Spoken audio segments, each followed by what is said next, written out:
Hi all! Welcome to part 3 of my Lemonade series, which is called Lemonade and the Institutional Rejection That Proved Its Point.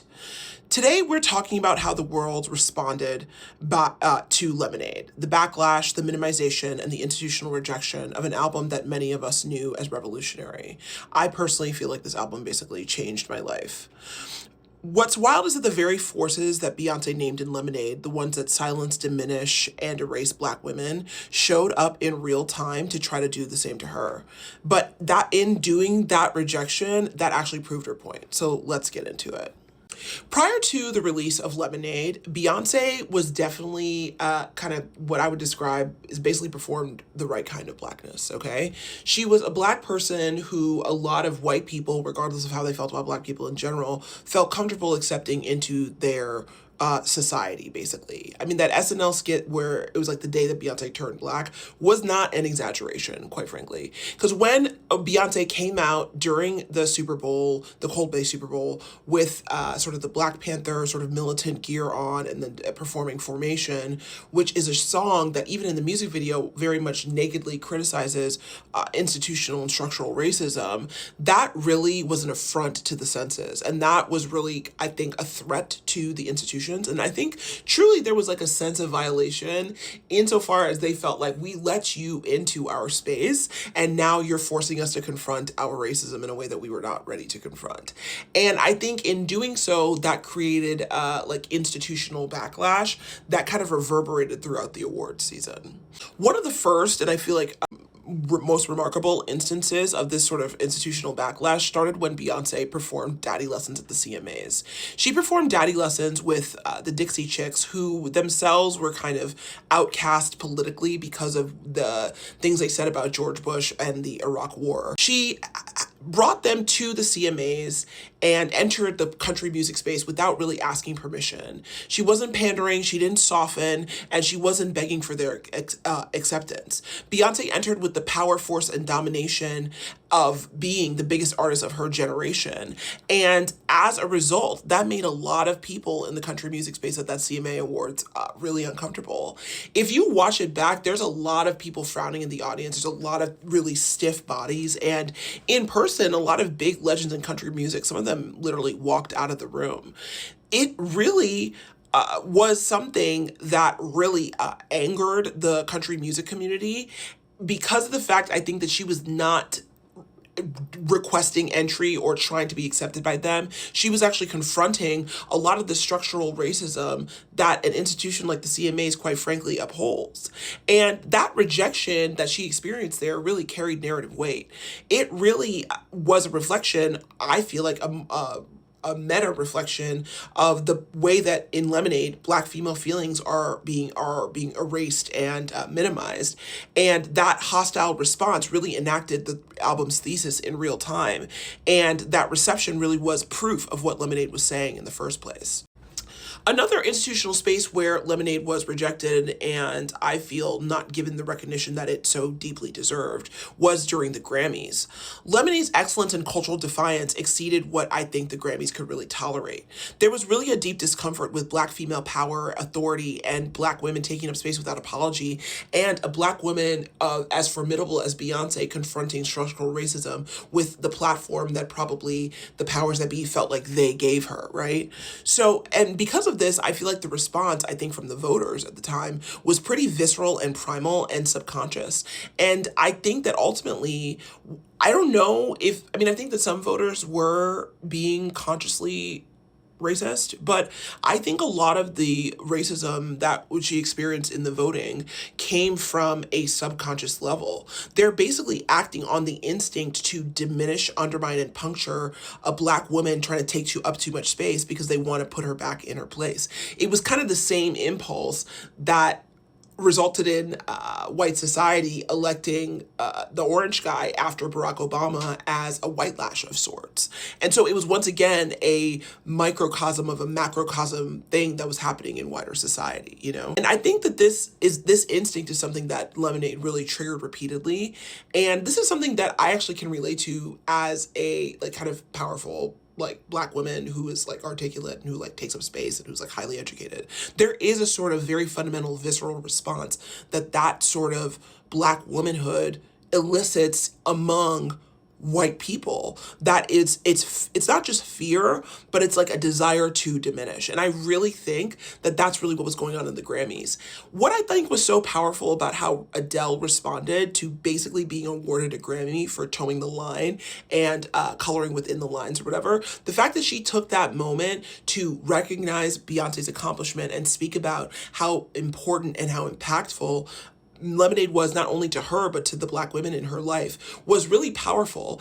In that moment, she basically punctured the institution's attempt to normalize the sort of suppression and erasure of a Black woman doing something really historic with an album and their own failures to recognize her. And I found that to be really powerful. And I think it really disrupted the ceremony's desire to try to make that normalize the outcome. And in any case, these indignities were a pattern. They were not an accident. They really were variations of essentially the same wound, the core impulse to shrink Beyonce, to reassert hierarchy, and to punish defiance. I think the CMAs and the Grammys were operating from the same structural forces that respond to Black women being basically out of place. But I think that Lemonade, in a lot of ways, is an album. The very album is about those institutional forces and attempts to put a powerful Black woman in her place that occurred, yes, on the micro level, but were also occurring on the macro level in society, which is ultimately the themes of the album addresses.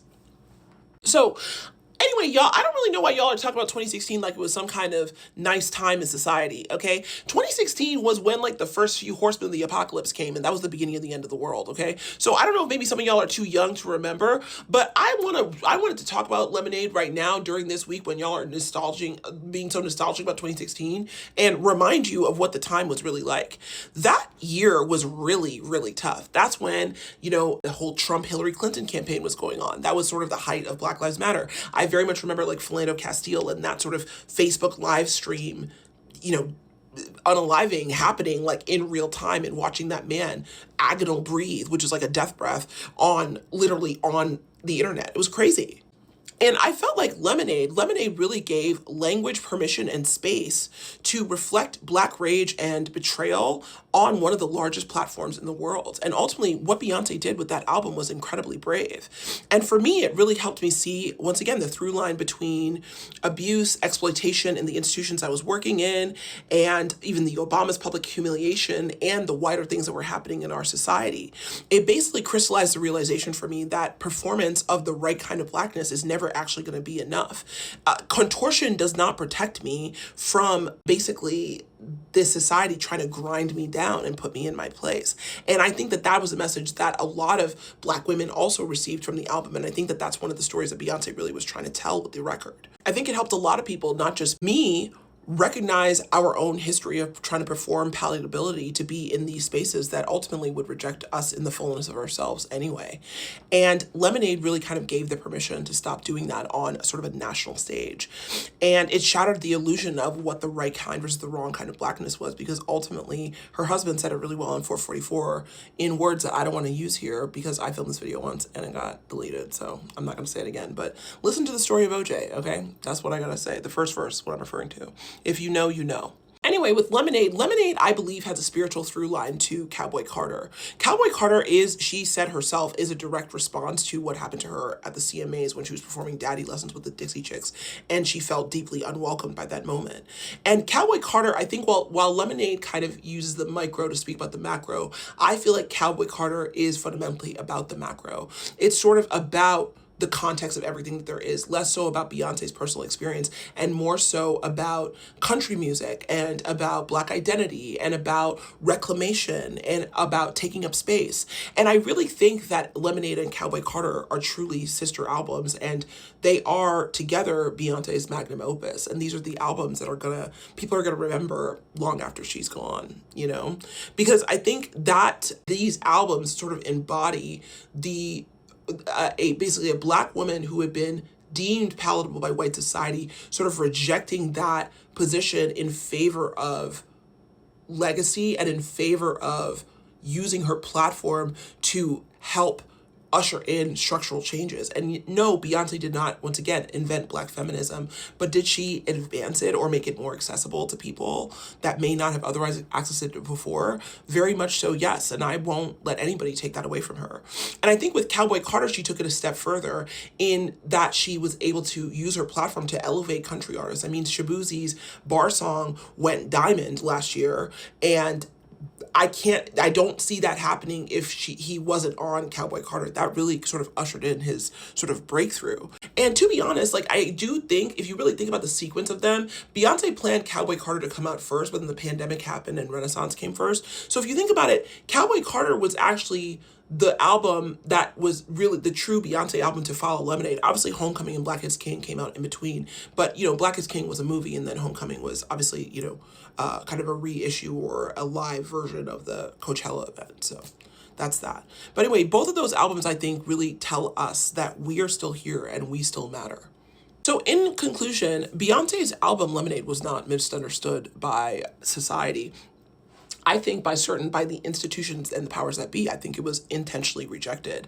I think that it was understood and rejected. And I think what did that rejection look like? I think it looked like her being denied Album of the Year, not just that year and the year before that, but also the album after that with Renaissance. She did not get it until the Grammys actually radically changed their voting, and she finally got the acclaim that she deserved. And I feel, in a sense, was an award that I felt was meant to be a salve for all the other times where Beyonce's work was recognized and undervalued and underappreciated by these institutions that are trying to protect the systems of W supremacy, quite frankly. But I also think that in creating an album like Lemonade, it really freed her from those constructs of performing the right kind of Blackness, because ultimately it showed that it doesn't really get you anywhere. Because even if you do that for like most of your career, like Beyonce had done, and then you step out of line, they're going to try to sun you just the same, you know? And I think that it showed really that there was no point to trying to shrink oneself for acceptance or try to appease whiteness. I really think that Beyonce, in doing so, chose authenticity and legacy and over cultural dominance. Because if you really think about it, Beyonce, she has had, like, Texas Hold'em was like a bona fide hit, but Beyonce hasn't had smashes like, you know, Single Ladies or like Drunken Love since then. And I really do think that there is a component of the institutions that no longer back her because of what Lemonade was and how impactful it was and how she used her platform to really kind of like break the internet and really break open this conversation about Black identity. I think in the next episode, I do want to talk about kind of the difference and juxtaposition between how Beyonce chose sort of artistry over dominance, and Taylor Swift, I feel, chose dominance over artistry. That's something that we'll talk about in the next episode. But anyway, I really feel that Lemonade was one of the most impactful albums of this generation, and I think it's one of the most important things that happened in 2016. It is the only thing that I want to be nostalgic about from that year, if not Seat at a Table, the Solange's Seat at a Table, which also is an incredible album from that year. But that record, I think Lemonade was a record that really, the institutions responded to it with an attempt to diminish it because of the power and the impact of it and the messaging of it and the ways in which it really has measurably impacted Black women in our society, and its impact continues to reverberate throughout the years. So anyway, that's what I have to say for tonight. I hope you guys enjoy. I'll see you guys next time. Bye.